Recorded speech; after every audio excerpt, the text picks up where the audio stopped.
And some of your belongings when he moved out. Laundry baskets, cutting boards, lamps, and tables. Kitchen stuff, like washcloths and hand towels. Forget it, I don't do that. I didn't go to school for 10 years to do washcloths.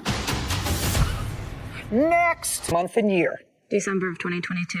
And did you, Miss Walker, move in with the defendant, or did he move in with you, or did you take a place together? He moved in with me. And did you have a lease on an apartment, or did you own something? I had a lease on an apartment. And how long was that lease for? Until March of 2023, I think. Now, you didn't come alone, because according to what I read, you have a younger brother.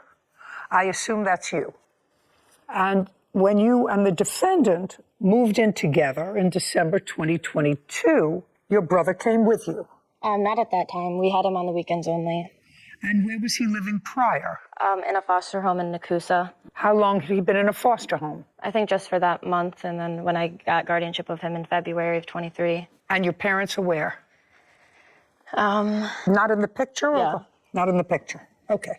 So your brother came to stay with you in February of 2023, is that right? Yes, Your Honor. And when your brother came to live with you, it appears from your papers that you both petitioned the family court for guardianship of him since he's a minor. That be correct? Yes. Does anyone have those guardianship papers with them? I'd like to see them.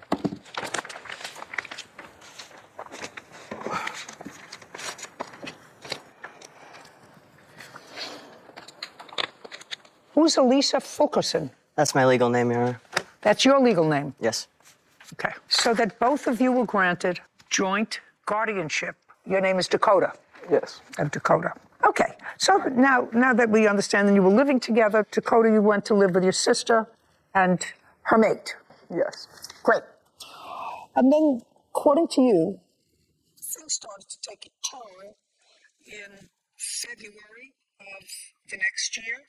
Yeah, kind of the entire time we were together. Well, if I'm correct at reading, it was February 2024.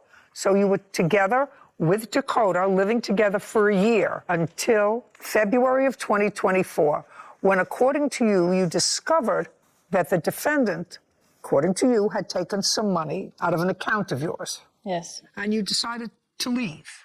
And you left Dakota with the defendant. No. You took Dakota with you? No. You decided to leave. That's what you say in your papers. Yes. Not you and your brother. You decided to leave. And where did you go? Stayed with a friend. What friend? A family friend for a little while, and then I went back because of Dakota. No, you stayed with a family friend. In what place? What city? Stevens Point. And did you have to travel to Stevens Point? Yes. How far away was it? 30 minutes. But you didn't stay there. No. Okay. I'm reading you what this says. It says, in February 2024, I found out that he had stolen $2,445 from me after accessing my phone without permission. I broke up with him and went to stay with a friend until he could move out. I ended up leaving town for a while to visit my dad. When I came back in July, so you were gone February, March, April, May, and June. When I went down by my dad, that was only for the month of July. So you were with a friend February, March, April, May, and June? No, I just stayed with a friend for a couple of nights, and then I went back to my house. Then you went back to live together? Mm-hmm. Okay. And when you went back to live together, did you share the same room? Did you live together as a couple? Yes. Yeah. And what happened with this alleged money that he owed you? He told me that he put it in his savings account for a trip that we were taking in April. And then when we went on that trip and we came back, he told me that I owed him $2,000 because he was negative in his account, $2,000. Did you pay him? No. Of course. Ridiculous. So I'm not entertaining that part of it. You said he took money. He says it was for a purpose. You had an argument. You stayed with a friend. Then you came back and you lived with him, right? And you went on the trip in April. What's this? Yes, that's a yes. Yes. All right, so let's forget about this money. It's nonsense. Went to visit your father and came back. He ultimately moved out. Yes. And you claim took some of your belongings with him when he moved out. And, by the way, when he moved out, and Dakota chose to stay with him. Yes, Your Honor. Okay, Now let's go through the items, because Mr. Fulkerson says any items that he took, he separated your stuff from his. Any items that he took, he actually purchased for the house. That's what he says. Okay, so let me hear what you think he took that belonged to you. I read it here, but let's have it for the record. There's kitchen stuff, laundry What? baskets. Kitchen stuff. What's kitchen stuff? Like washcloths and hand towels. Forget it. I don't do that. I didn't go to school for 10 years to do washcloths. What's next? Laundry baskets, cutting boards, lamps, and tables, a $300 gift card. Hold on. I don't want to hear about kitchen stuff. Lamps. Do you have photographs of the lamps and receipts for their purchase? Yes. I'd like to see photographs of the lamps and receipts that you paid for their purchase. Lamps. You know what lamp she's talking about? I do not believe I have. What? I don't believe so, no. Did you take any lamps from the house? Yes. Do you recall what they looked like? Black, small lamp I thought was Dakota's. It was in his bedroom on a nightstand in his room. Okay. So a lamp from Dakota's room? Mm-hmm. By the way, where did you go when you moved out? I moved to an apartment about 20 minutes away from where we had previously lived so that I could be in Dakota School District. Okay. Do you have the receipt and do you have the pictures of the lamp? I don't have the receipt. All right. So let's forget the lamp. What's next? He had stole a $300 Walmart gift card. A what? $300 Walmart gift card. When did he take that and from where? When he moved out. When he moved out, and where was this Walmart gift card? Somewhere in the house. Oh, next. Mixing bowls. Don't give me kitchen items. I'm not interested in kitchen items. A tool set, a cube organizer. Tube organizer. What is a tube? Cube organizer. It's just an 8 square thing that you put storage containers in. Let's move on fast. The water fountain for my cats, their food, Just a second. You have a cat? Do you have a cat? You both have a cat. And Dakota has a cat. And Dakota has a cat. So who took care of your cat when you went to visit your father? Leo, I think. Next. The sheets for my bed, 2 different whiteboards, the shower curtain, a bunch of different tapestries, a lockbox that I had that I put my meds in, and then the skateboard and wall decor that I had. A skateboard. No, they're picture frames that had wall decor in them. Let me do this for you. When he moved out, was there furniture left in the apartment? My bed and the couch. That's a yes. There was furniture. Yes. How many rooms was in this apartment? 3. Living room, dining room, and kitchen and bedroom, 1 bedroom? There's 3 bedrooms, and then there's a kitchen. Oh, 3 bedrooms? Yep. Okay. 1 you shared. When he moved out, did he leave the bed? Yes. Were there dressers? Yes. Did he leave the dressers? One of them, yes. He left 1. Now let's go to the living room. Was there a couch? Yes. Did he leave the couch? Yes. Were there end tables? No. Well, there was, but he took them. He took the end tables. Yes. Who bought the end tables? I did. You have proof of that. I don't see any invoices there for end tables. Okay, stop looking. If they're there, they're there. Do me a favor, don't waste my time. You know what's in your packet. So the end tables, we have no proof of who purchased them. Now let's go to Dakota's bedroom. Did Dakota have a bed? Yes. Did he take that bed? Yes. Because Dakota slept on it. Yes. Did Dakota have anything else in his room? Yes. What? He had a cube organizer, a bunch of gaming stuff, and all of his clothes. Did Dakota take those things? Yes. Now there was a 3rd bedroom. What was in the 3rd bedroom? A bunk bed. Did he take that or leave that? It was left.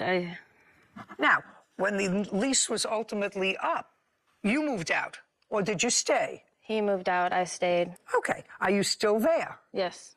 Do you have the couch? Yes. And you have the bunk beds? No. No. Did you get rid of the bunk beds? Yeah. There was no reason for me to have them. So you got rid of them. You sold them? Yeah. Okay. And what about the bed that he left in the room that you shared together? I still have that. You still have that. You use it. Okay. Now we'll go to what I consider the more pressing part of this case, which is when you applied for guardianship of Dakota. Since Dakota is underage, Dakota receives a certain amount of governmental assistance. Who does he receive governmental assistance from? Do you know? First thing, do you know? You know what agency? I think it's just the county that he was living in at the time. Okay, and that's since he was released from foster care to your custody, to yours and the defendant's. Yes. And do you know how much Dakota receives every month? Would you like a picture? No, Yes, not I yet. do. What? I do. Of course you do. How much does he receive every month? $375. And he's been receiving that since the two of you separated in July. Yes. Actually, he's been receiving that even before, but since July. Yes. July, August, September. And Dakota has stayed with the defendant. He's been going back and forth between our houses. Is that right? Yes, Your Honor. Stay with when he goes to school. Leo. Okay, so 5 days a week he stays with the defendant. Yes, Your Honor. Is that correct? Yes. Does he spend every weekend, overnight? What does he spend? He just decides when he wants to come to my house because Leo thought that giving a child decisions was a great idea. That's not a decision that I make. That's a decision that you have to go back to court and resolve. I don't know whether you're doing that or not, but you have to go back and resolve that. Because it is clear to me that, well, first of all, let's make it clear. Since July, have you been keeping the $375 a month that's Dakota's money? That's either a yes or a no. No. Who has been keeping it? I've put it in my bank account and spent it on things for Dakota or things we've needed for our house because that's what they're for. For whose house? Mine and Dakota's. Dakota doesn't live with you. He lives with a defendant. So this is what you have to do, because you have a counterclaim. Your counterclaim is for the money that she's been retaining for these 3 months, which clearly there's no question based upon what she says.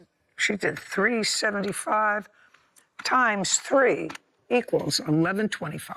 There was a few times that she had taken his checks before as well. I don't care. Okay. And you have dealt with that, but she lived with you in the house, and you shared a room together. You were a couple together. So I'm not interested in the before. I know very clean, it's at least since July that she's been keeping his money, and she shouldn't have been if he's living with you. They should have gone with you. That's $1,125. But this is what you have to do, sir. You have to go back to court and get her name removed as guardian. Do you understand? Yes. If Dakota decides that he wants to live with you, and most courts, unless there's some overriding reason, will defer to what Dakota wants, because you're 16 or 17? 16. 16. At 16, the courts are going to defer to what he wants, unless there's some overriding reason not to. So you have to get her name removed, and you have to get those checks issued just in your name as long as Dakota is living with you, so that you're using those government funds to support what the government intended those funds to be used for that support, which is Dakota's.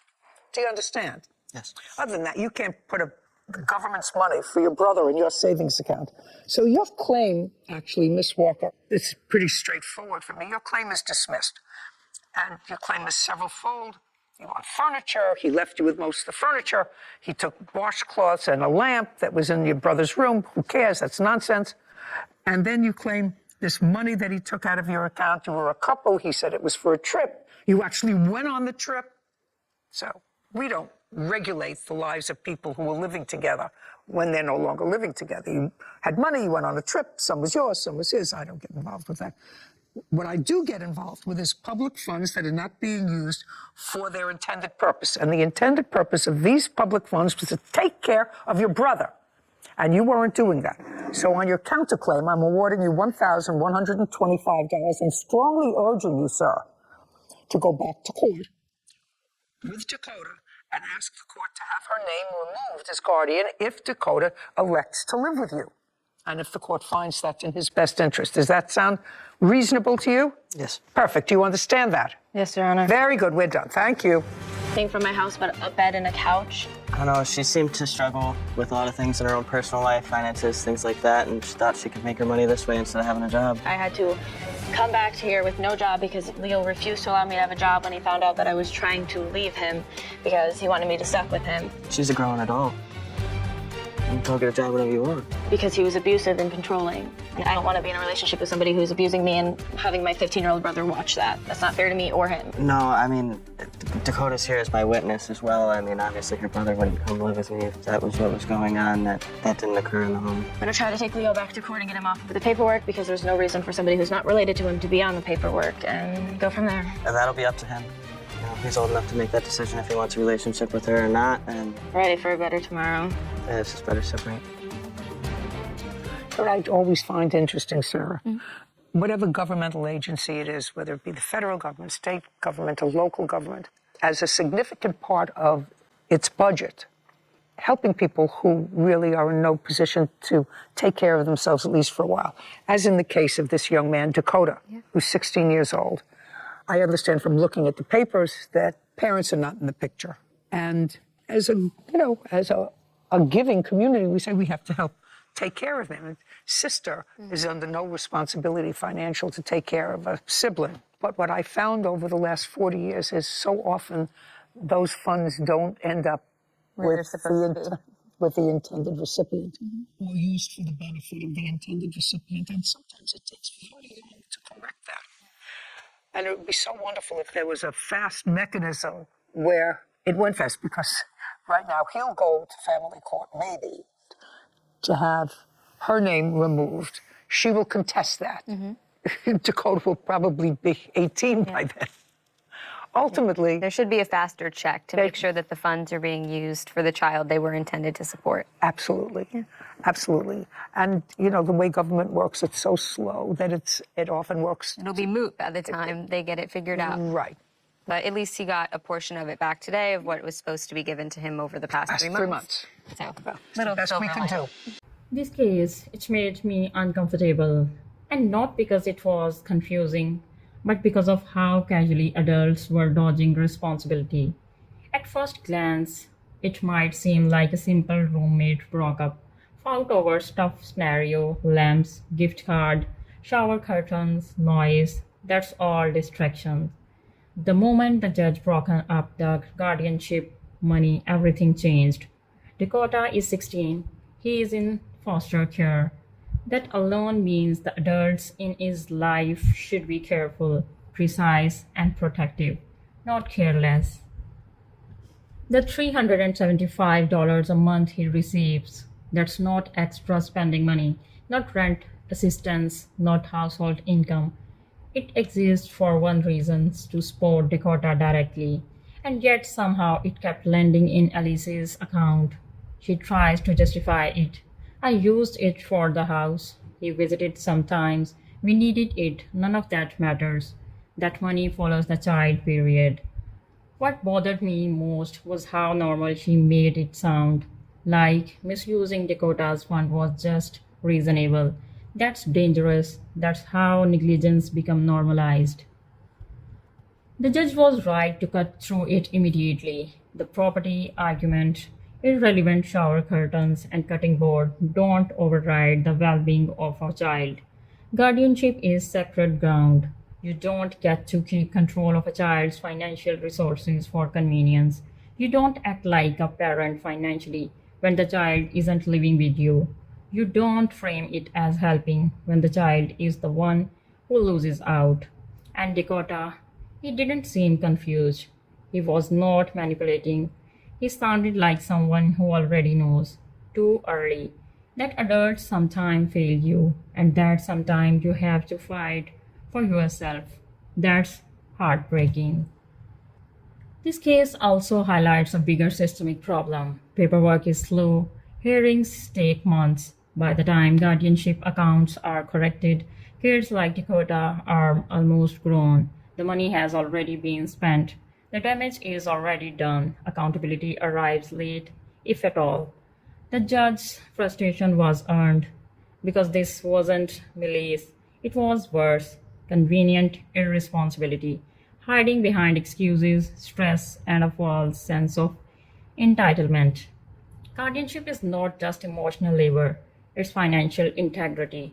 The moment you stop putting the child first, you lose the moral right to the rule. This wasn't a courtroom win, this was damage control. And the saddest part, Dakota had to witness adults argue over money that was supposed to be his, that stick with the kid forever.